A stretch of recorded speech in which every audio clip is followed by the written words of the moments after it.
Where will the top offensive free agents land this off season? In this video, I predict the destination for the top 20 offensive free agents this 2022 NFL free agency, giving you my prediction for their landing spot and 3 alternative team fits.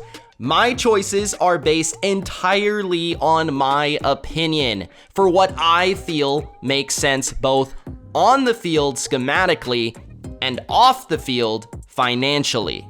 There will be no predictions for the quarterback position in this video. I'm making an entire video just for the quarterback position, so look out for that. Before I give my predictions for the top 20 offensive free agents, make sure that you do spike that like button. Don't forget to subscribe to the channel for more BLV NFL predictions just like this, and let me know in the comment section below which free agent you want your favorite team to sign. Leonard Fournette is a power back with deceptive explosion who brings an edge to any offense he plays on. As a Buck, he has grown into a well-rounded 3-down player, and post Tom Brady, a workhorse running back like Lenny might be a crucial keeper. Fournette is back with the Bucks. Darryl Patterson broke out in 2021 with Atlanta of all teams. Who would have thought? And that's exactly why he has to be back in 2022. Arthur Smith maximized Patterson's hybrid running back, wide receiver, returner skill set in his offense as a centerpiece of sorts. Patterson, knowing this, experiencing many offenses throughout his career, would probably love to be back. Simply put, both are what's best for each other. Mike Williams will be my first pick to leave his team. I have Big Mike joining the Jags in Jacksonville, teaming up with fellow Clemson product Trevor Lawrence, giving him a big frame to go up and get it wide receiver, a true number 1 for the number 1 pick. Allen Robinson is coming off a down season in 2021 with Chicago, and because of that, could provide a bit of a buy low for teams needing wide receiver help. The Colts love bargains, and a crafty skill set like Robinson's with consistent hands and crisp routes would be a great complement to Michael Pittman, filling in their void for another perimeter playmaker. Robinson to the Colts. What are the Raiders without speed at wide receiver? Not the Raiders, if you ask me. The Raiders desperately need greasy speed, and DJ Chark can provide the kind of speed for McDaniel's offense that can help open up Darren Waller and Hunter Renfrow underneath. Carr gets a big, fast wide receiver who can make plays down the field and probably won't break the bank either. Odell Beckham Jr. will likely be picky after his experience in Cleveland, and I don't blame him. He is also the type of athlete that is better under the bright lights. I can't see him leaving this perfect situation after the emotional roller coaster of his past.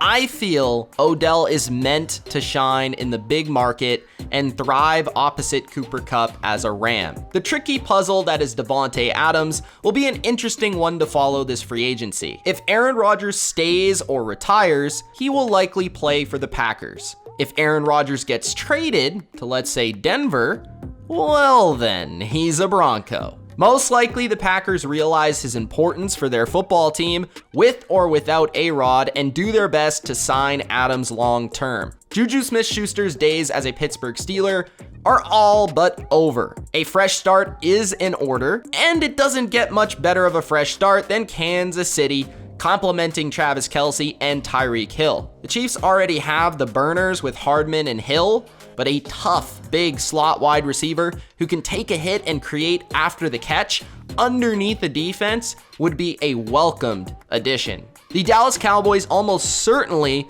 will have to move on from Michael Gallup, and Michael Gallup is just the kind of wide receiver that could help unlock Justin Fields' deep ball. Deceptively, a very good perimeter intermediate route runner is Michael Gallup. All I know is Gallup and Mooney with Fields is deadly. Chris Godwin is one of the most complete wide receivers in football. He can make explosive plays down the field and after the catch, but he isn't afraid of getting his hands dirty to do the little things.